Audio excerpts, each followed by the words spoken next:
안녕하세요. 이제 강남도 억소리 나게 뚝 한답니다. 똘똘한 한 채 옛말이라고 하고요.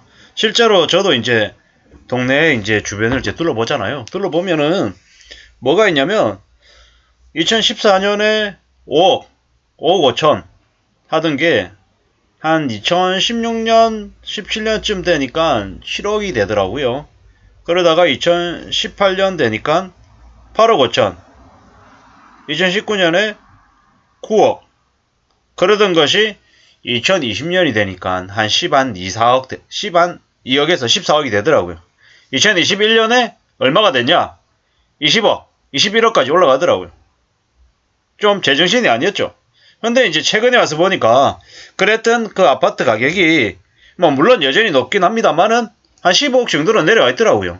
아, 고점 대비해서 그들이 만든 가격이긴 하겠지만 그래도 20억에서 한 15억 정도로 대략 이제 한 25% 정도 내려갔더라고요. 물론 여전히 높습니다. 여전히 그 아파트가 15억입니다.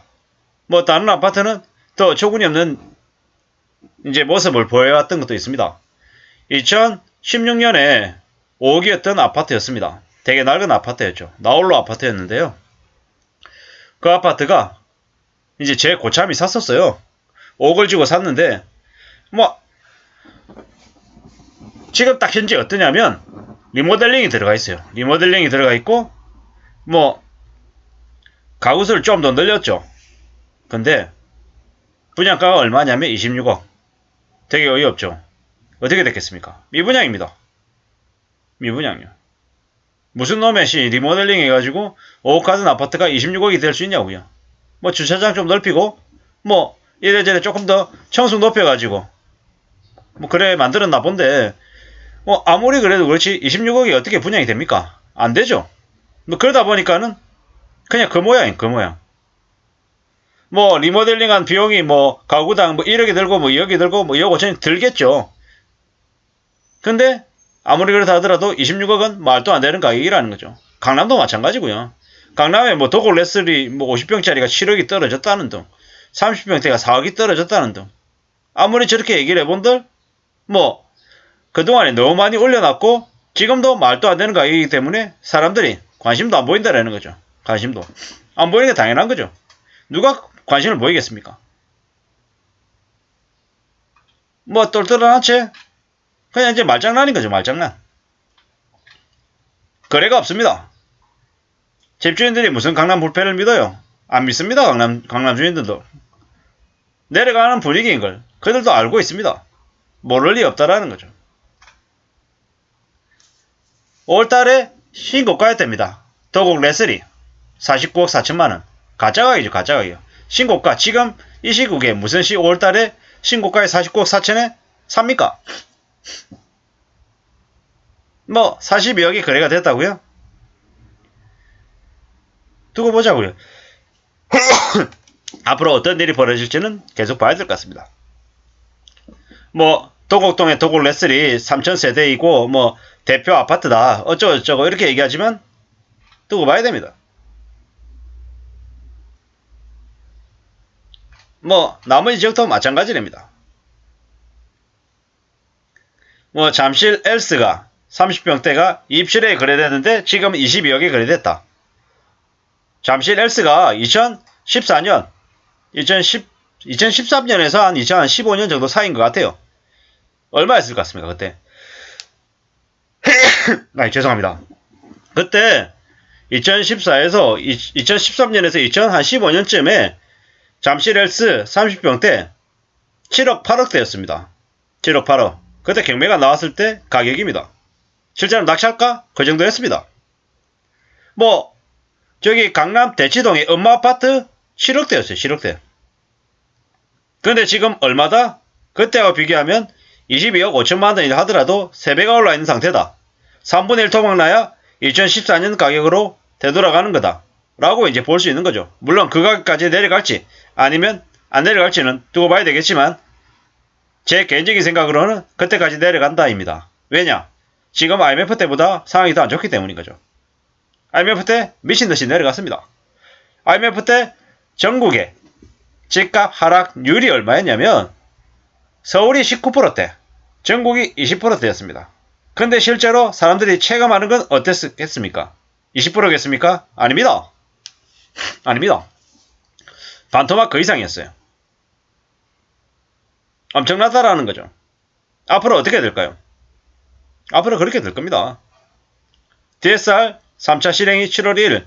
지금도 벌써 내려간다라고 난리인데 내년 이맘때가 되면 어떻게 되겠습니까? 그리고 내후년 이맘때가 되있으면 또 어떻게 되겠습니까?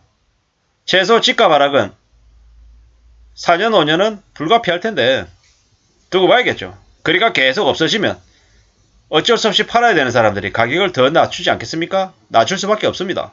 게다가 지금은 무리하게 연끌하고 비투했던 이들이 감당 못할 처지에 놓여 있습니다.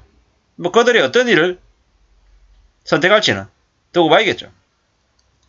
뭐 마포구 아현동의 레미안 푸르지오 25평대가 16억에서 지금 이제 14억이랍니다. 2억 떨어졌다는 거죠. 두고 봐야겠죠. 이거 14억인 게 조금 지나면 9억 10억 하는 거 금방일 겁니다. 그러면 9억 10억 한다고 미친듯이 달려들까요? 아닙니다. 9억 10억에도 못 달려듭니다. 대출 안됩니다. 대출해가지고 살 수 있는 여건인 사람들이 잘 없습니다. 여기 보면 뭐 트리지엄 전세가 12억이다. 뭐 월세가 뭐 7억에 165만원이다. 누가 삽니까? 누가? 엘스가 25평짜리가 뭐 19억이다. 두고 봐야 알죠. 두고 봐야 합니다. 쉽지 않습니다. 쉽지 않습니다. 뭐 너도 나도 다 뭐 20억에 팔아야 되고 뭐 괜찮게 할 것 같지만 절대 그렇지 않다라는 거죠. 뭐 여기에도 뭐 25평이 17억에 나와 있네요. 이게 17억이 아니라 7억 5천도 될 것이고 7억도 될 거다라고 저는 봅니다. 뭐 앞으로 집값 조정이 계속 될 거다가 아니라 몇 년간 될 거다. 몇 년간. 최소 몇 년간 될 거다. 문정권 5년 동안 투기 세력과 가짜 전문가들이 만든 집값 선동이 극에 달았죠. 한 건만 올라도 신고가라고 하면서 집값 펌프질했답니다.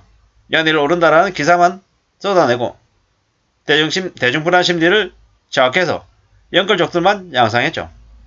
이게 우리가 잘 알고 있는 현실입니다. 33평대 도곡레슬 11억, 잠실 엘스 9억, 마포 레미안 7억입니다. 3년 내에 이 가격에 수렴할 거다라고 이야기합니다. 일본은 잃어버린 30년에 고가 아파트가 6분의 1까지 떨어진 바가 있답니다. 에이 설마 그렇게 되겠어? 라고 하겠지만 두고 봐야 될 겁니다. 정말로 그런 일이 벌어질 수도 있다라는 걸 염두에 두고 살아야겠습니다. 그렇기 때문에 지금도 마찬가지고 앞으로도 함부로 빚내서 집 사는 건 절대로 생각 안 하는 게 좋겠다는 말씀을 드리면서 마칠까 합니다. 항상 저나 여러분들의 삶에 빚이 아닌 여윳돈이 많아지기를 바라겠습니다. 왜냐? 우리가 살다 보면 언제 어떻게 어떤 어려움을 겪을지 모릅니다. 그래서 항상 비상자금은 꼭 필요하다. 그리고 항상 생활하면서 어떤 식으로든 저축을 생활할 수 있게끔 만들어야겠다라는 의견을 드리면서 마칠까 합니다. 감사합니다.